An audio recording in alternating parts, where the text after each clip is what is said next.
صلوا صلوا على رسول الله. قل لي ما الذي يفرحك؟ أيوة. أقول لك من أنت. يا سلام.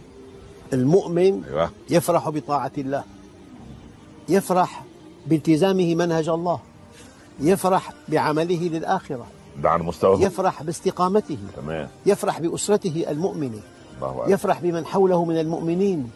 في عنده مليون باب للفرح حقيقي، وفرحان أصلا بالإسلام. أما الذي يفرح بمال فقط سوف يتركه.